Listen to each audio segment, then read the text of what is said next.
And now, Orson Welles as Harry Lime, the third man, in today's story, The Painted Smile.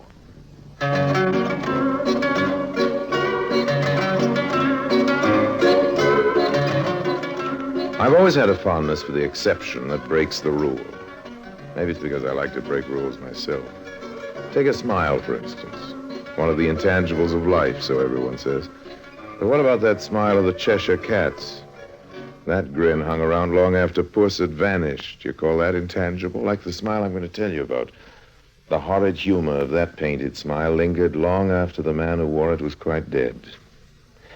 As I'd come to Taormina for a holiday, the circumstances were ideal. I had some extra cash in my pocket, the climate was fine, and the local police were completely disinterested in me.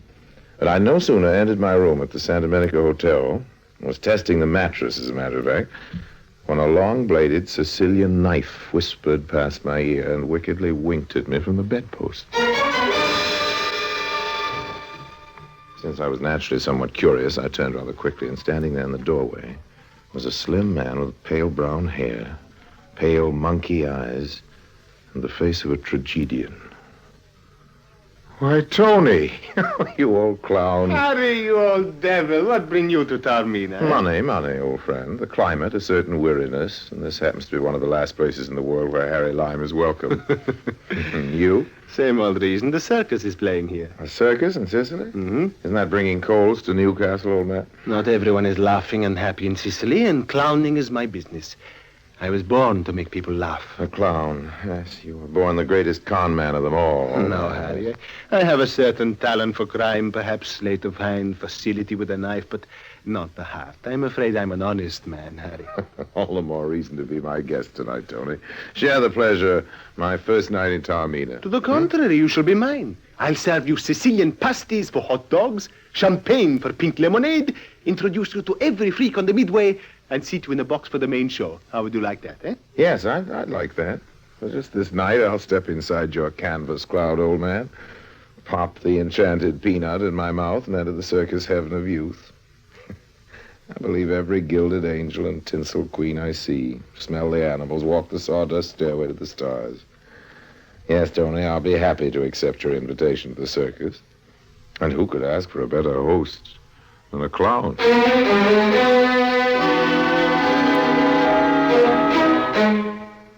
We left the Midway crowd, the lights and the blaring calliope.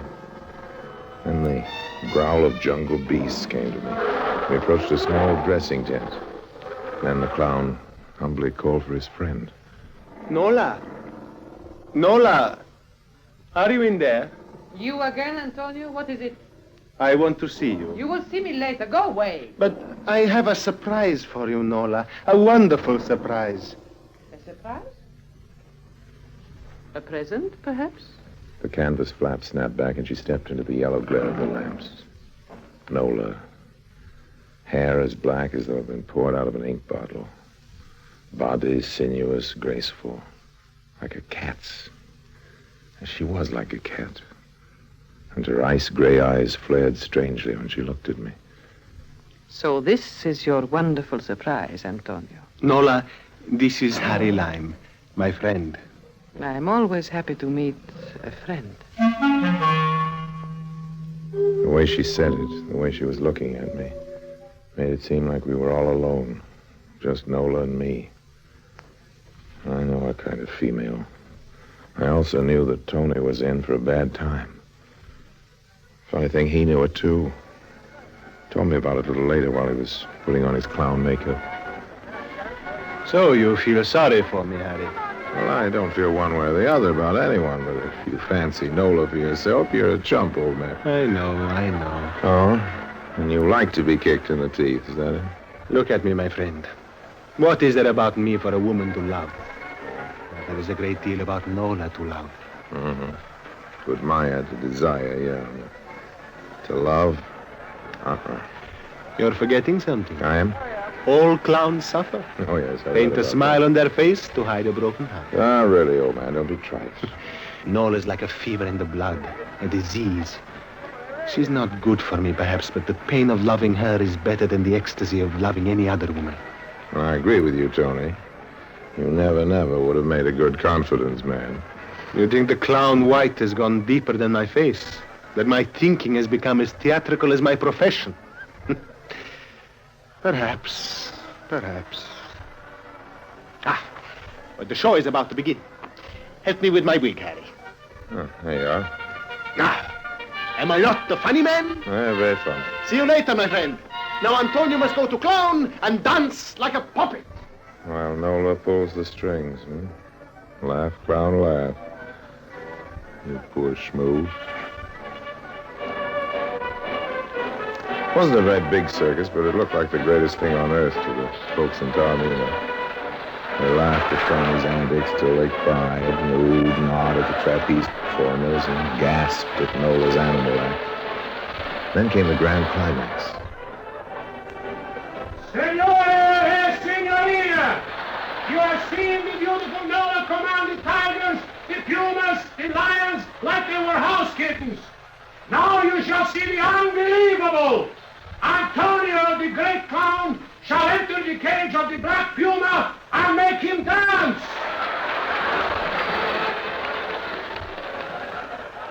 And he did.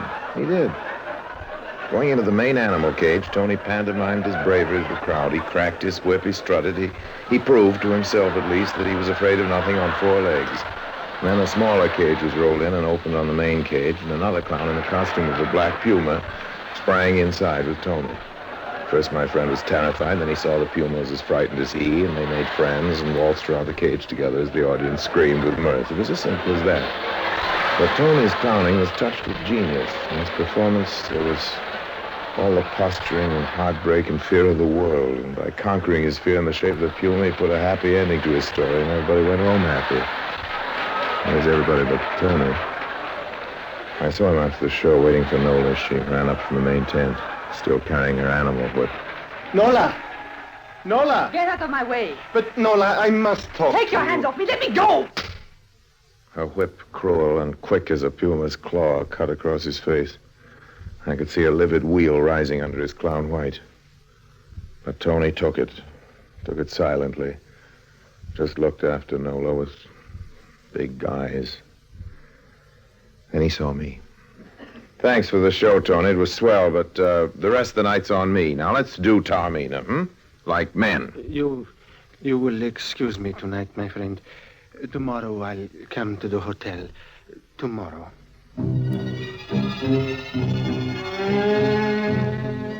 I went back to my monastic cell to do some thinking. I say cell, call it that, because the Hotel San Domenico in Taormina was in the 16th century a monastery. And now in the 20th century, it's a very un-monk-like character who walked its sacred tiles and pondered on human passion. And then I had no reason not to answer the door. Yeah? Oh, hello. She was small, very young, very dewy. You know, the moonlight for hair and stars for eyes sort of thing. You are Mr. Harry Lime. I am. I am Therese. Oh, it's enchanting. You will invite me in. I would speak with you. Well, I can't imagine a more satisfactory conversation. I will sit here. If you like. It's all very femme fatale and very intriguing, but just how do you happen to know my name? I asked the manager. Now, they do make things easy in Taormina, don't they? What? It's unimportant. I just arrived at the hotel a while ago. I am staying here, too. Alone? Oh, yes. I see. You do know Antonio Vega? Oh, sly dog. You're another one of his girls, is that it? I am his only girl. Oh, of course. I am his daughter. Oh. The manager told me that Papa was here to see you this afternoon. He said you were his old friend. Is that so funny? No, don't start that again.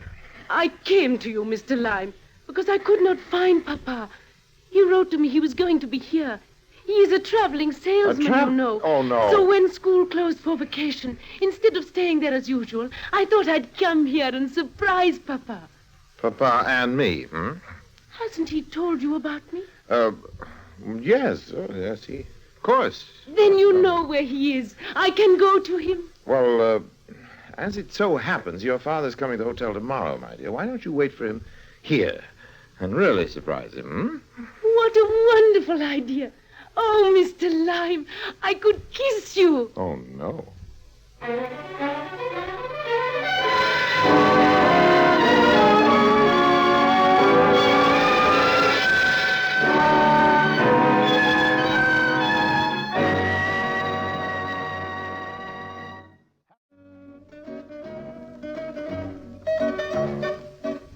Teresa didn't know her father's real profession any more than I'd known Tony had a daughter.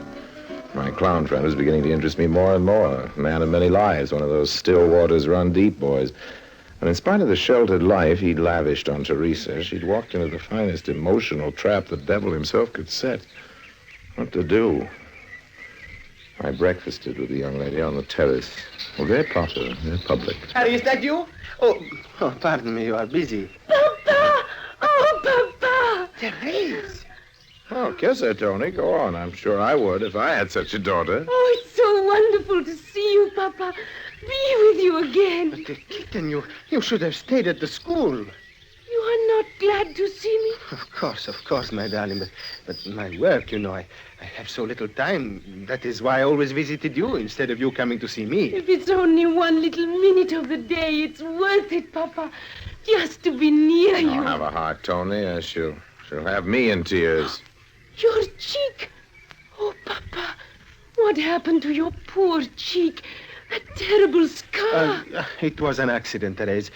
Another reason why you must not stay. It is impossible. You understand the situation, Harry. Sure, What old man, situation?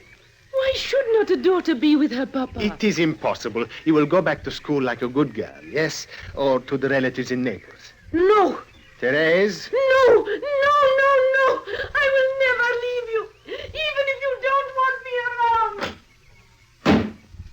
Well, just who won that round, Tony, old man? What can I do, my friend? Why, not tell her the truth. And bring her shame? Therese thinks of me as a businessman, dignified, honorable. What would she say if her father told her that he was a clown? Well, you're going to have to tell her something. I said I was an honest man, my friend. That isn't true. And what do? Pick the pockets of the other clowns? I smuggle emeralds. Again? Smuggle emeralds. It was for her, Harry, Therese. How could I support her in such a fine fashion, good clothes, private schools, on the earnings of a clown in a wandering circus?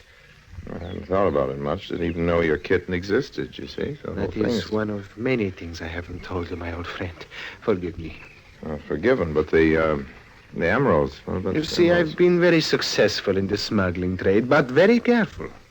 Over the years, I've saved a small fortune. And now I want to ask you a favor. For the fortune? Anything, old man, for the fortune. It's for Therese when she reaches 21. If anything should happen to me before, see that she gets it. Why be so morbid? The way things are lately, you know, Harry, with my life, with Nola, I think my luck's changed. Well, how do you know I won't keep the fortune for myself, old man? The same way I know you won't inform on me to the police.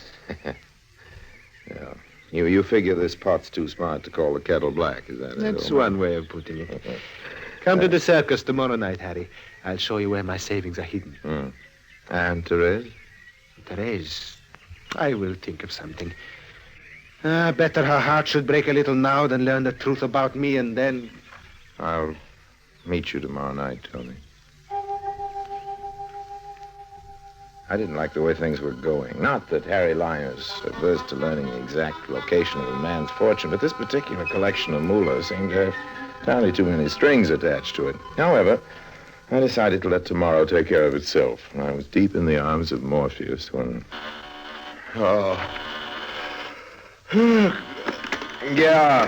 Yes. What the devil you mean, waking a man up in the middle of the night? That is Mr. Lime, Mr. Harry Lime. Who's calling? This is Signor Borgia, Questore Borgia? of Taormina, Department of Public Safety. The police? And it is not midnight, Mr. Lime, but 9 o'clock in the morning. Well, that's a matter of opinion, sir. You will do me the great favor of coming to my office within the hour, Well, I'll Mr. do Lime. nothing of the sort, Borgia. As I told You you... will come, or you will become a four. You are already under surveillance. Well, I'll do you the great favor. Questore Borgia. Your generosity is exceeded only by your wisdom, Signor. Within the hour. I never argue with a policeman over the telephone, beyond a certain point. And when he bears the name of Borgia, well, when in Taormina, do what the Taormaniacs do, I suppose. I visited the Questore. I found him a small, alert man, all spit and polish. He eyed me like a hungry robin views a fat worm. Sit down, Signor Lime. You are a friend of Antonio Vegas? Oh, Tony must have many friends, I should think. Too many. At one time, this Vegas was in your profession, a confidence man. Tony's a good clown. And a smart one. His buffoon makeup hides more than the proverbial broken heart, doesn't it? Does it? Vegas heads a smuggling ring, emeralds. Are you trying to tell me you know nothing about the traffic? Well, I've never dabbled in emeralds, Borgia, old man. They're too hot for my blood. You refuse to admit that you are in partnership with Vegas? If what you said is true, well, I wish I was. Do not try to warn your friend. He will never leave Taormina. Well, there are worse places to live. Good morning, Signor Lime.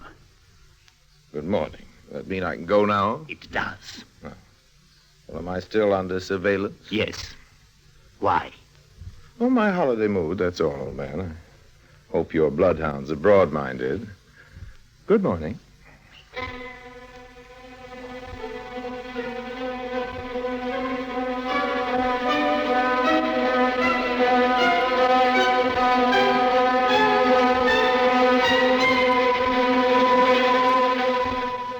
How is it that I always get into these things? Here I was about to do Tony a favor. And there's no profit in it for me at all. Well, I went to his dressing room that night, and he showed me his fortune, all tucked away under a false bottom of his costume trunk, and all in American bills of high denomination. It's a pity to see it lying there just doing nothing. Well, now that you know where the money is hidden, I'll replace the bottom.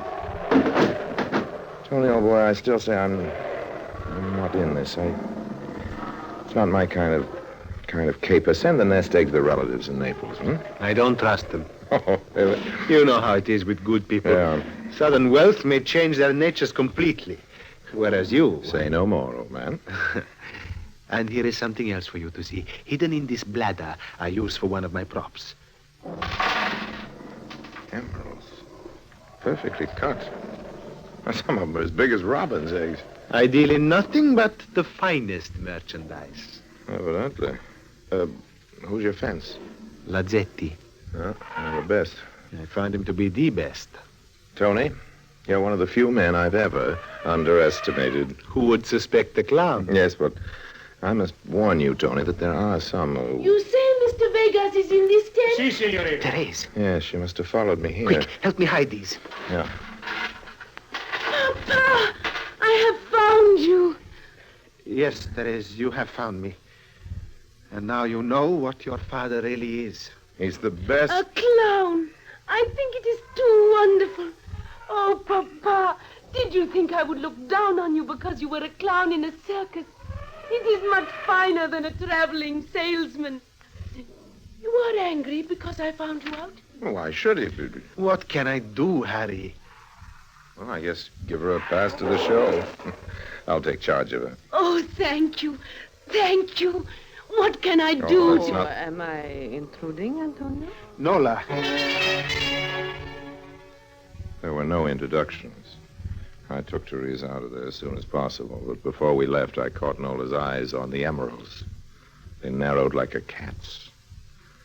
The lady knew her way around gems as well as men, and that bothered me. The climate of Taormina had suddenly become very unhealthy. I would have quit the place that night if Borgia's bloodhounds hadn't been guarding every point of exit.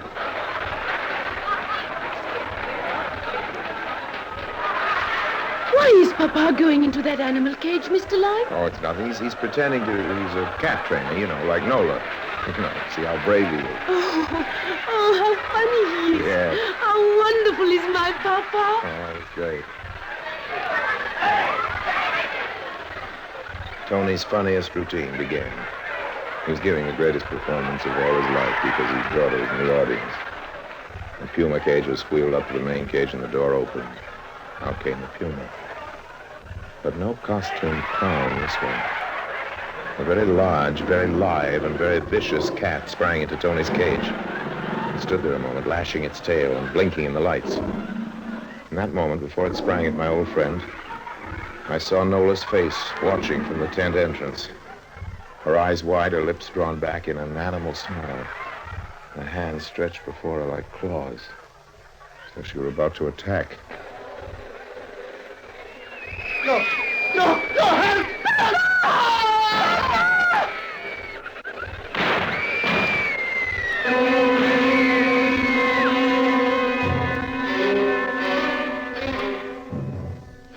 It was over very quickly. For once I was glad to see the police. When Puma was shot and killed, Nola was apprehended. What was left of Antonio Vegas was taken to the hospital tent.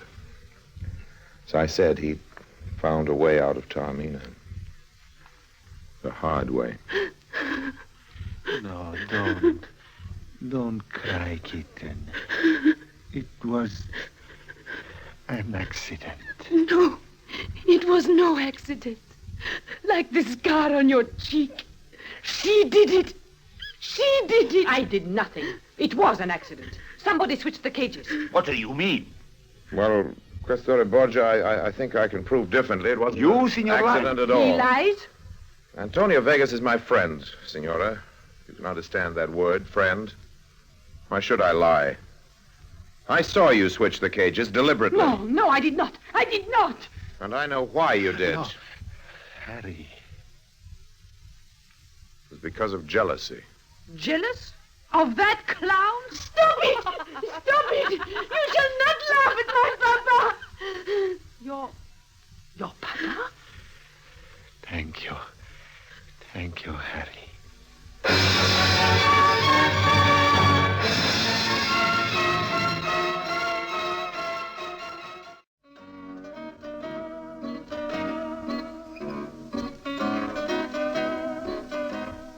I think somebody before me once pointed out that women are very curious creatures. You take Lola, for instance. Lola was quite prepared to murder the man she loved, just out of a fit of jealousy. Some women, of course, indulge in a more refined and less dangerous form of vengeance. They arrange matters for the men they love so that life just seems like death. I sometimes wonder what life would be like without women. So quiet and peaceful, and so very, very dull.